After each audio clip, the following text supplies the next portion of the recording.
Salut les amis, bienvenue sur Football Tactique pour une nouvelle vidéo. C'est un plaisir de vous retrouver.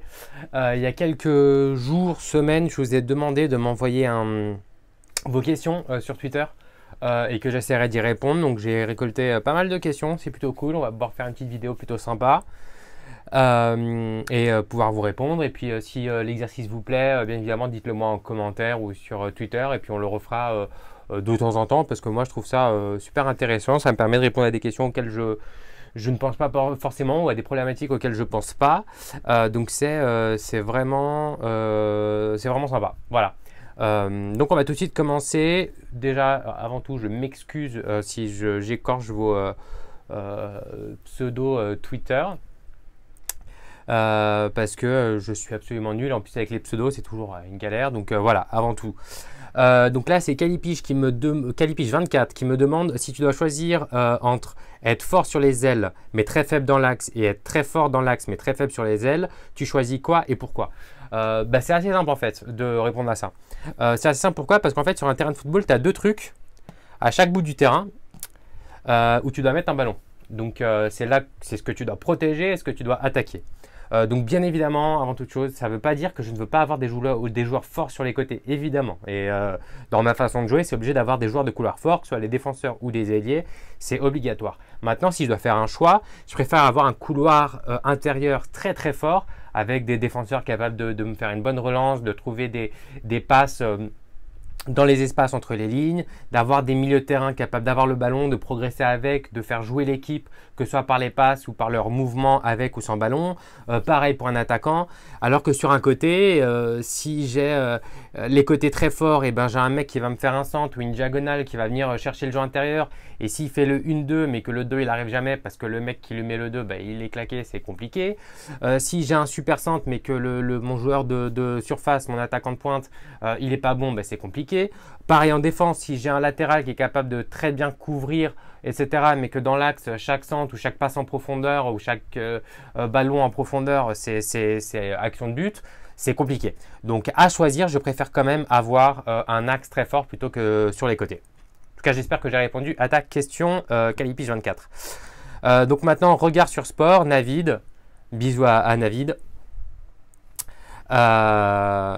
Donc je ne sais pas si tu en as parlé, mais la comparaison entre le 3-4-3 de Cruyff et le 4-3-3 de Guardiola, le pourquoi de leur mise en place, les avantages et inconvénients au moment de leur mise en place et la possibilité de le faire aujourd'hui. Donc ça c'est la première question, il en a deux, donc je vais déjà répondre à celle-là. Alors il faut savoir déjà sur le 3-4-3 de Cruyff, c'était pas un 3-4-3 comme tu l'as aujourd'hui, c'était un vrai 3-4-3, dans le sens où les trois défenseurs que tu avais, et hop là, les trois attaquants.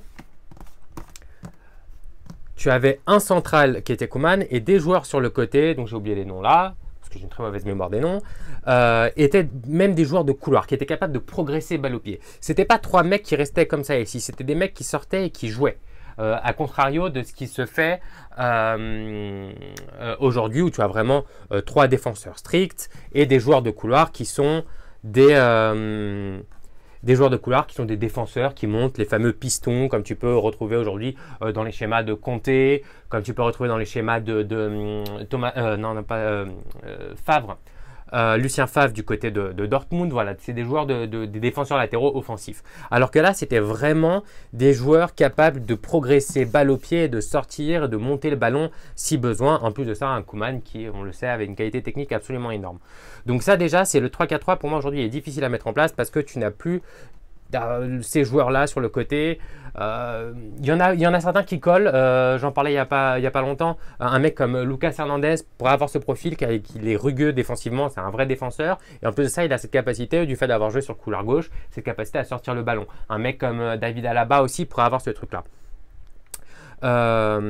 Et le 4-3-3 de Cruyff. Donc, le 3-4-3 de Cruyff, tu le retrouvais en fait un petit peu dans le 4-3-3 de Guardiola. Et je vais essayer de te l'expliquer et de vous l'expliquer à vous tous.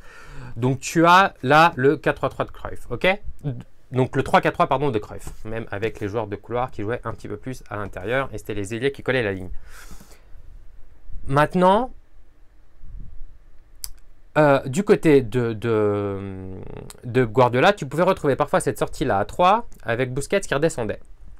avec un Xavi qui venait demander par exemple ici, ou Iniesta, Messi qui venait redescendre, et tu avais les deux joueurs de couloir, les deux ailiers, et donc tu retrouvais un peu différemment parce que tu n'avais plus cette référence ici, elle était un petit peu plus basse, tu retrouvais un petit peu de cette dynamique-là, tu vois, un petit peu.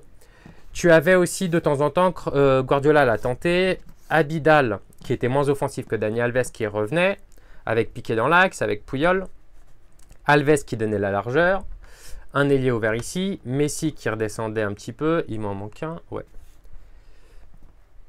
Un joueur qui jouait un petit peu plus intérieur vu qu'Alves donnait la profondeur sur le couloir. Et là, tu retrouvais avec Messi en faux neuf, avec Iniesta, avec Xavi, avec Busquets. Là, Abidal, Piqué, Puyol, Alves qui donnait de la largeur. Là, c'était Villa. Pedro qui jouait un petit peu plus en faux ailier vu qu'il jouait un petit peu plus intérieur. Et tu retrouvais un petit peu cette dynamique-là.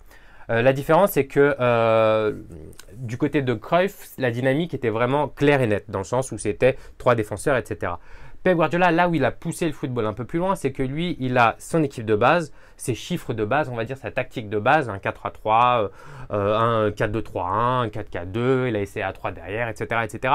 Mais ensuite, la stratégie globale de l'équipe va changer. C'est-à-dire que parfois, Guardiola, tu peux le voir jouer avec 2 défenseurs, en 2-3, en 2-3-5. C'est pas la première fois, encore il n'y a pas longtemps, là on l'a vu, tu peux voir 2 défenseurs, les latéraux qui viennent demander à l'intérieur, le 6 qui est là, les intérieurs qui sont là, l'attaquant qui est là et les 2 ailiers ouverts. Donc c'est un peu plus de dynamisme. Et c'est dans ce truc-là que Guardiola a peut-être un pas en plus de Cruyff dans le sens où lui il est capable, tu vois cette équipe-là, ici tu la vois en 2-3-5, ou 2-3-4-1 on va dire. Avec le mouvement, mais à la perte de la balle, tu reviens dans un 4-3-3. C'est le dynamisme en fait que tu donnes après au schéma de jeu qui va faire la différence. Et ça, c'est une évolution du football, cette partie stratégique d'évolution de mouvement qui est différente. Et évidemment, le pourquoi de cette mise en place, donc là j'ai essayé de vous expliquer un petit peu les 2 schémas différents et la différence entre Guardiola et Cruyff. C'est vrai que Guardiola a peut-être ce côté stratégique un peu plus foufou et capable de te sortir des latéraux intérieurs sur un match, des latéraux qui donnent énormément de largeur sur un autre, capable de jouer avec une ligne de 5 devant comme il a fait au Bayern, avec 5 devant, avec des ailiers, machin. Enfin, voilà, il y a beaucoup de créativité dans les équipes de Pep Guardiola. Ensuite, le pourquoi de leur mise en place, c'est en fait, ce sont à chaque fois des schémas qui te donnent beaucoup de triangles. Tout simplement. Et c'est ce que le jeu à la Cruyff demande et le jeu Barça demande et à la Guardiola demande, c'est du triangle. Le 4-3-3, on le sait, c'est un schéma qui te donne beaucoup de triangles. Tu as un triangle ici, tu as les triangles ici, tu as les triangles ici, tu as évidemment ce triangle là, tu as les triangles là, tu as les triangles sur le côté, etc. Et le 3-4-3 te donnait un petit peu aussi, enfin te donnait exactement le même dynamisme avec, tu vois, des lignes de passe, des triangles un petit peu partout. Tchac, etc. Donc en fait, ces 2 schémas-là sont des schémas qui, c'est vrai, en termes de triangle, te donnent peut-être un petit peu plus de disponibilité qu'un 4-4-2 où tu as moins de monde dans l'axe, tu n'as que 2 références au milieu de terrain et qui sont un petit peu plus difficiles à animer et à trouver cette triangulation, surtout dans l'axe du terrain. Ou alors tu as un attaquant qui redescend et là tu vas un peu plus vers un 4-2-3-1. Donc c'est pour ça que je pense que ces schémas-là étaient les préférés, en tout cas de Cruyff et de Guardiola, le 4-3 et le 3-4-3. La deuxième question de Navid, c'était ensuite, pourquoi pas parler de l'entêtement de certains coachs à maintenir un même système qui deviendrait prévisible et avantages et inconvénients par rapport à un coach qui change souvent de tactique pour s'adapter par exemple. C'est une question super intéressante. C'est une question super intéressante parce qu'elle rejoint un petit peu ce dont je parlais il y a quelques minutes, c'est un peu la partie stratégique qui se met en place. Aujourd'hui, le football, c'est un truc qui doit être perpétuellement en mouvement. Tu ne peux pas te dire je joue un 4-4-2, je bouge plus. Les entraîneurs qui sont comme ça vont avoir de plus en plus de mal, je pense, dans le futur. À moins qu'ils aient des individualités très fortes qui soient capables de résoudre les situations. Mais ce qui fait la différence, c'est qu'aujourd'hui, tu peux démarrer sur un 4-4-2 et selon le profil de tes joueurs, avoir une dynamique totalement différente quand tu attaques. Par exemple, tu as un latéral gauche qui est très fort et qui donne beaucoup de largeur. Ok. Par contre, ton défenseur droit ne donne lui pas beaucoup de profondeur. C'est un très bon défenseur, mais c'est pas un mec qui est capable de te donner beaucoup de largeur sur le terrain. Un attaquant, comme on peut avoir certains latéraux comme Hakimi par exemple aujourd'hui. Donc si tu as ce genre de profil, tu peux partir sur une dynamique d'avoir par exemple sortie à balle à 3, au lieu de venir descendre un milieu de terrain, tu fais sortie de balle à 3 avec le latéral droit, le défenseur et les deux défenseurs centraux. Le latéral gauche, vu qu'il est très fort et qu'il te donne beaucoup de largeur, tu peux le coller à la ligne et lui demander de ramener la profondeur. Donc du coup, ton ailier, s'il est capable de jouer un peu intérieur, tu viens le chercher à l'intérieur. Tu vas avoir un de tes milieux de terrain qui peut te venir demander ici et l'autre demander un peu plus haut. Et avoir ton ailier côté droit, lui, vu que le défenseur droit ne monte pas, qui lui te donne la largeur. Et là, tu vas par exemple te retrouver dans un schéma en sortie de balle, dans un 3. Ouais, un espèce de, tu vois, 3, 1 ou alors même à 2 comme ça, hein, pour avoir un peu plus de possibilités au milieu de terrain. Dans un 3, 2 ou 3, 4, 3 même. Ouais, 3, 4, 3. Pardon, j'ai pas de profondeur. Dans un 3, 4, 3. Alors que ton système de base c'est un 4, 4, 2. Et qu'à la perte de la balle, tu reviens dans ton système en 4, 4, 2 et tu redescends en 4, et tu reviens en 4, 4, 2. Donc en fait, avoir une idée globale, c'est intéressant, mais il faut lui donner vie, il faut lui donner forme. Et tu dois prendre en compte bien évidemment les capacités de tes joueurs. Si tu as un ailier qui est capable de te donner beaucoup de largeur et qui est très bon collé à la ligne, eh ben, tu vas essayer de profiter. Ok, lui côté gauche c'est un mec qui me donne beaucoup de largeur et qui aime bien gratter la ligne pour ensuite revenir vers l'axe ou combiner, etc. Tu ne vas pas lui demander de jouer à l'intérieur. Par contre, si tu as des ailiers qui aiment bien venir chercher le ballon intérieur, tu vas venir lui demander de jouer à l'intérieur. Et ça, le dynamisme de ton 4-4-2, de ton 4-3-3, n'importe quoi, va totalement changer. Donc, c'est important que les entraîneurs prennent en compte les capacités des joueurs. Et un 4-3-3 peut, avec certains joueurs, avoir un aspect. Et avec un 4-3-3, et avec d'autres joueurs, pardon, avoir un autre aspect. Tu peux avoir, par exemple, dans un 4-3-3, si tu as... Hop là. Dans un 4-3, si tu as des ailiers qui aiment bien venir chercher le jeu intérieur, combiner à l'intérieur, parce qu'ils sont capables de jouer 2 au but, de se retourner très vite, d'aller chercher les lignes de passe, tu peux leur demander de venir chercher. Si tes latéraux, par exemple, sont très offensifs, eux vont pouvoir coller à la ligne, ils vont pouvoir demander à l'extérieur. Tu vas avoir un 6, si ton adversaire presse à 2, tu peux sortir à 3 comme ça. Et tu vas avoir un dynamisme totalement différent dans ton 4-3-3, pardon, tu vois, et tu vas changer et tu vas avoir un truc qui va totalement bouger et qui va totalement changer. Donc c'est surtout le dynamisme que tu donnes à ton schéma et pas l'entêtement. C'est vrai que s'entêter et avoir toujours les mêmes lignes, toujours les mêmes choses, moi je pense que ces entraîneurs-là vont avoir du mal dans le futur à s'adapter dans une période où tu as de plus en plus d'analyse vidéo, de compréhension de comment joue l'adversaire, de comment jouent les joueurs, de savoir quel est le point faible de tel joueur, en plus de savoir les points faibles de l'équipe, de savoir si elle est capable de bien contrôler la profondeur, si le milieu côté opposé, quand tu as la balle sur ton côté gauche, si le milieu côté opposé il ferme bien, tu vas pouvoir adapter toi ton jeu par rapport à ça, etc., etc. Il faut savoir s'adapter et il faut donner vie à ton 4-3-3. Et ça, c'est que des chiffres, c'est le plan de base, mais ensuite il faut lui donner vie et lui permettre de vivre un petit peu de par les capacités de tes joueurs, de par ce que le match aussi te demande. Donc voilà, j'espère en tout cas que j'ai répondu à ta question. Ensuite, il y a Diallo Béchir 5 qui demande une vidéo sur le nouveau style de jeu de position pratiqué par des équipes comme l'Ajax ou l'Atalanta. Atalanta, j'ai déjà fait, qui diffère beaucoup de ceux de City. Ouais. Et que fait City pour... alors, l'Ajax et Atalanta, j'ai déjà fait. J'en ai déjà parlé. Il y a pas mal de choses qui diffèrent, mais je pense que vous allez regarder la vidéo, vous apprendrez un petit peu. L'Ajax, c'est vrai que cette saison, je les ai analysés l'année dernière quand ils ont fait la super prestation avec des champions. Mais cette année, je les ai un peu laissés tranquilles parce qu'ils ont quand même perdu, que ce soit De Ligt, Schöne au milieu de terrain et De Jong. C'est une colonne vertébrale quand même super importante, donc je les ai laissés un petit peu de côté. Ils ont continué de quand même essayer de proposer du beau jeu et tout, et c'est très satisfaisant. Et je n'en attendais pas moins de la part de Ten Hag. Mais cette année, ouais, je les ai laissés un peu tranquilles, mais je reviendrai dessus. L'Ajax est quand même plus proche de City que l'Atalanta. L'Atalanta, c'est un style un peu différent. Intéressant, mais différent. Et que fait City pour être structuré à la perte de la balle? En fait, la capacité de City et des équipes de Pep Guardiola en général, c'est vu qu'ils mettent beaucoup de joueurs et qu'ils jouent extrêmement haut, tu peux avoir les défenseurs centraux, tu vois, dans le camp adverse. à la perte de la balle, ils ont cette capacité à t'enfermer tout de suite. C'est-à-dire que tu récupères le ballon, mais tu as tout de suite 3 joueurs qui viennent t'enfermer, qui te ferment et qui te ferment les lignes de passe. Et c'est très compliqué de sortir. Bien évidemment, mais vu qu'ils sont tellement hauts, ils sont capables de prendre des contres. On l'a vu encore le match là contre Chelsea où Pulisic part au but, voilà, parce qu'il y a une erreur de Mendy, 2 erreurs de Mendy d'ailleurs sur l'action. Mais où il part comme ça avec beaucoup d'espace pour courir et c'est très difficile à gérer.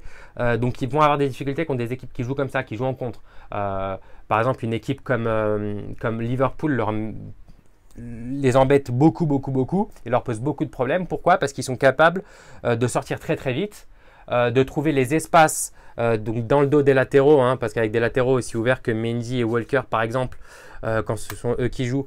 Et là, avec Salah, Mané, c'est des espaces. Et d'ailleurs, dans le reportage qu'il y a sur Prime, où on suit l'équipe de City pendant 1 an, il en parle beaucoup, de faire attention à ces appels de balles. Donc, c'est le défaut de Pep Guardiola, mais malheureusement, c'est quand tu veux jouer un football offensif comme ça, il faut accepter d'avoir 60 mètres dans ton dos et de devoir le contrôler. Parfois, ça se passe bien et parfois, c'est un petit peu plus difficile d'arriver à fermer. Surtout que maintenant, les équipes sont bien préparées pour jouer contre Pep et contre les équipes de Pep surtout, et savent que dans le dos des latéraux, c'est toujours compliqué. Et d'ailleurs, si vous regardez même à l'époque du Barça, le Barça Inter de Milan, le fameux la demi-finale de la Ligue des Champions, Mourinho profite de ces espaces-là dans le dos, et c'est là où il tue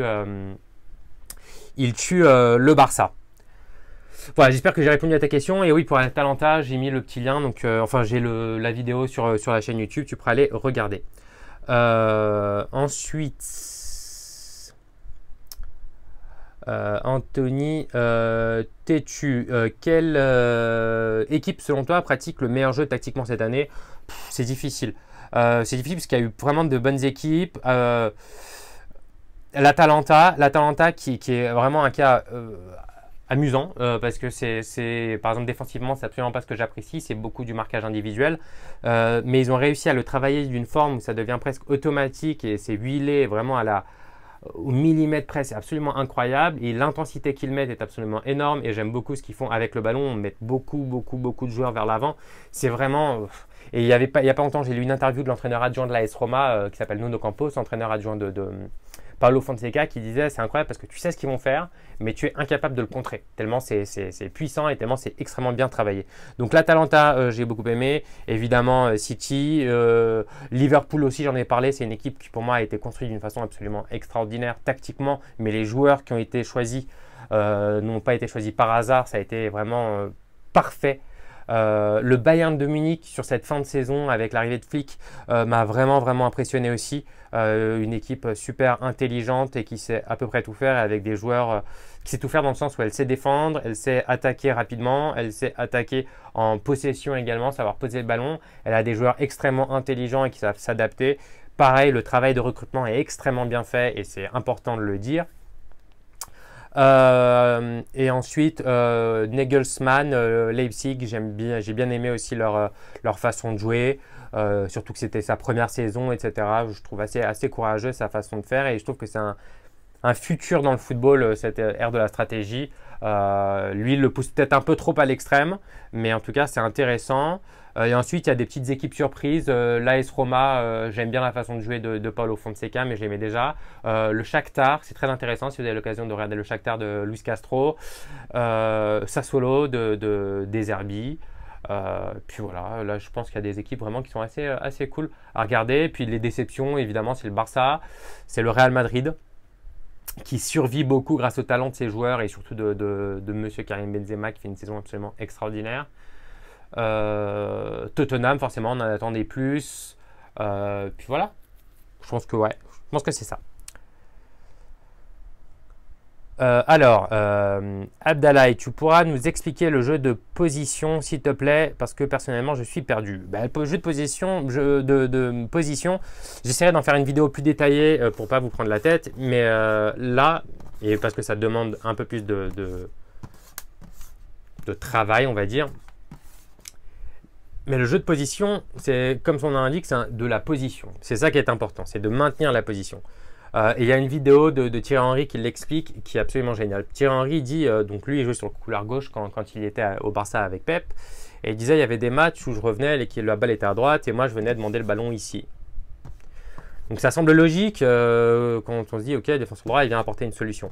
Et à la mi-temps, il s'est fait tuer par Pep Guardiola qui lui disait non, non, non, tu dois rester là-bas. Et le jeu de position, on pourrait aussi l'appeler le jeu de patience finalement.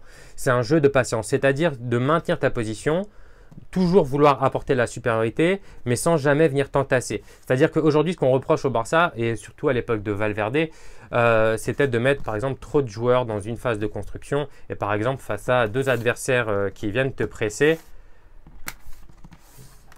mettre une équipe qui te presse en 4-3-3.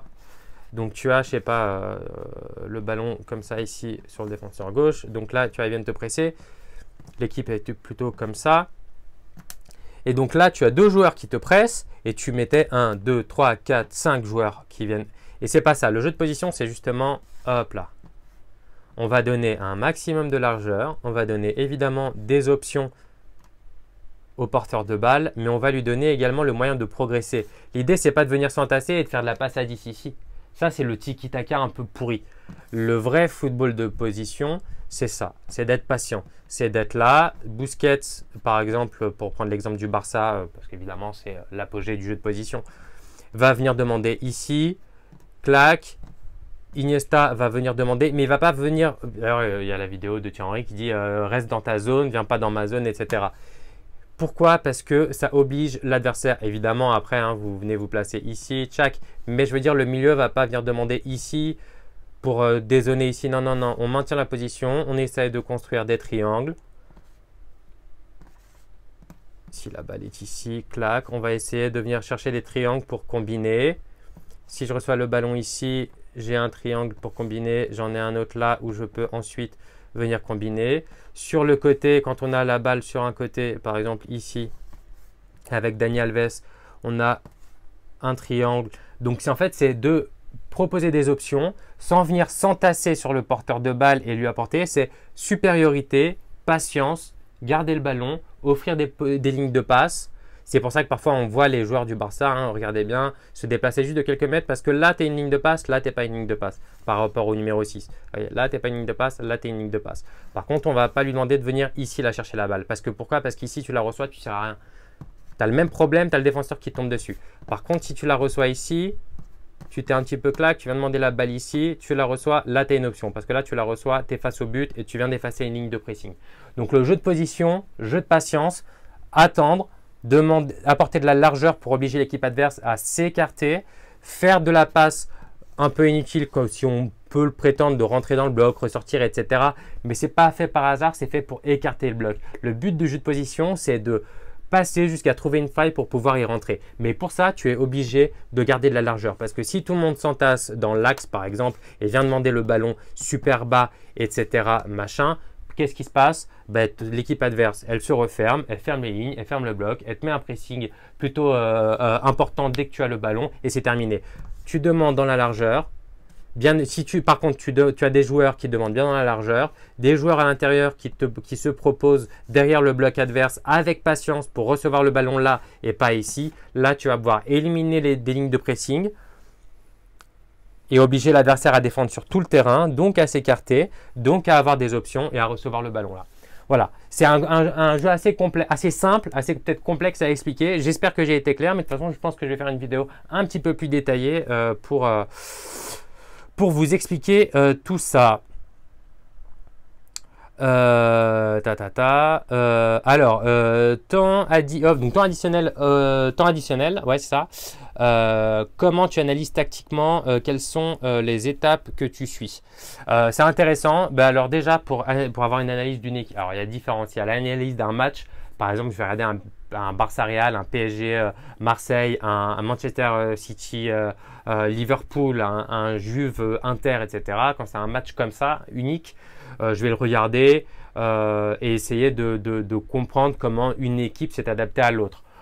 Donc, je vais essayer de voir par rapport à telle action, si je ne sais pas si le latéral droit je sais pas, le premier quart d'heure, je vois qu'on passe beaucoup par lui. Comment l'équipe adverse va s'adapter? Est-ce qu'elle va mettre un joueur en plus en couverture? Est-ce qu'elle va venir fermer l'espace? Ou est-ce qu'elle va le laisser continuer faire, etc. Ensuite, je vais regarder un petit peu les erreurs bêtes, c'est-à-dire que si l'alignement défensif n'est pas bon et si l'équipe adverse va essayer d'en profiter. Si au milieu de terrain, il y a un espace absolument énorme entre le milieu et la défense, par exemple, est-ce qu'il y a un joueur qui va venir dézonner pour demander la balle? Donc, je vais regarder des micro-trucs comme ça dans le match pour essayer de comprendre un petit peu comment l'une et l'autre équipe se sont emboîtées et comment ils ont réussi à essayer en tout cas de se contrer. Quand c'est une analyse qui est un petit peu plus large sur une équipe en particulier, comme j'ai pu faire par exemple sur l'Atalanta, sur Liverpool, je sais plus ce que j'ai fait, sur deux analyses bref que j'ai sur la chaîne, il faut que je regarde généralement 3-4 matchs. 3-4 matchs parce que il faut que je vois ce qu'il y a un comportement occasionnel et ce qu'il y a un comportement régulier dans l'équipe. C'est-à-dire que si par exemple le latéral gauche est tout le temps trop éloigné du défenseur central et que ça laisse un boulevard absolument énorme, ça je vais le noter, je vais faire ok, là c'est une habitude entre guillemets, je vais essayer de comprendre pourquoi. Est-ce que c'est parce que le défenseur, l'ailier ne défend pas assez ou est-ce que c'est juste une erreur de l'entraîneur ou parce qu'il a une préférence de sa part.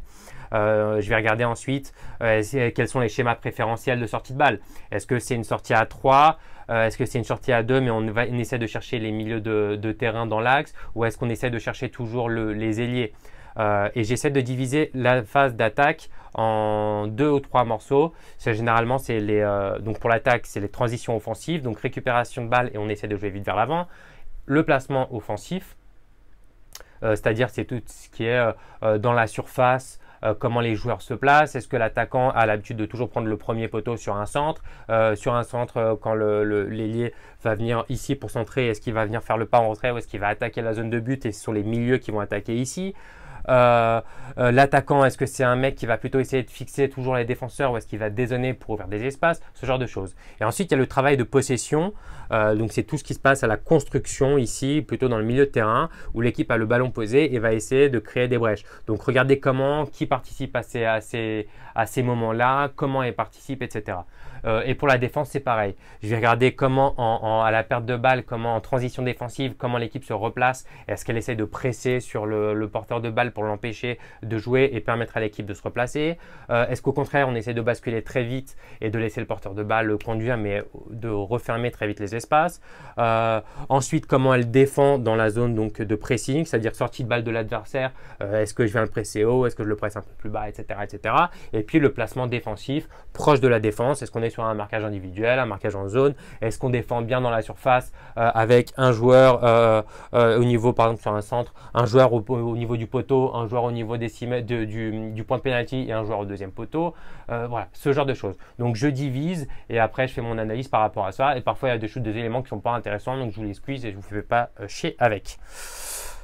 Donc voilà, en fait je vois que j'ai plein d'autres questions, donc ce que je vais faire c'est que je pense que je vais faire une deuxième vidéo très bientôt pour vous répondre aux autres. Donc n'ayez pas peur si je vous ai pas répondu aujourd'hui, je vais vous répondre très bientôt à ça, mais sinon ça va faire 45 minutes de vidéo et ça va être un petit peu chiant. Vous n'allez pas regarder jusqu'à la fin et ça serait dommage parce qu'il y a de très bonnes questions.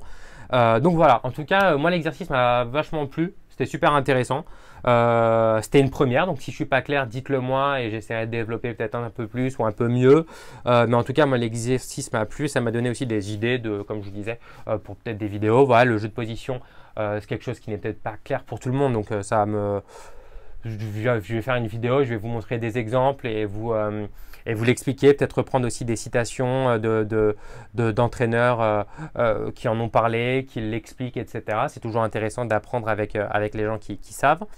Donc voilà, donc en tout cas merci de suivre, vous êtes de plus en plus nombreux à me suivre, que ce soit sur Twitter, sur YouTube, sur Facebook et c'est super cool, super agréable.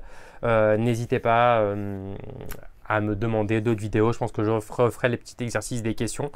Et puis pareil, si vous voulez des maillots rétro, leclubretro.com, c'est le club des spécialistes et des amoureux du football du vrai, avec des maillots qui ont au minimum 10 ans. Il y a vraiment des pépites de ouf. On en a encore reçu là il n'y a pas longtemps. Vous allez voir, c'est des tueries, des tueries, des tueries. Et puis les podcasts, ouais, on a été cité par Spotify comme l'un des podcasts à suivre en foot. au milieu de beau monde comme Monsieur Grégoire Margoton, comme SoFoot, comme Eurosport. Enfin voilà, vraiment, c'était super. On était super heureux. On est content que ça vous plaise et que vous écoutiez ça. Puis on vous prépare plein de surprises au niveau des podcasts. Vous allez vraiment, on va vous saouler tout l'été. Ça va être cool. Donc voilà, nous on se retrouve très bientôt pour une nouvelle vidéo. Je répondrai aux questions de ceux à qui je n'ai pas répondu aujourd'hui. Je vous embrasse et restez en bonne santé parce que c'est important. Bisous les copains.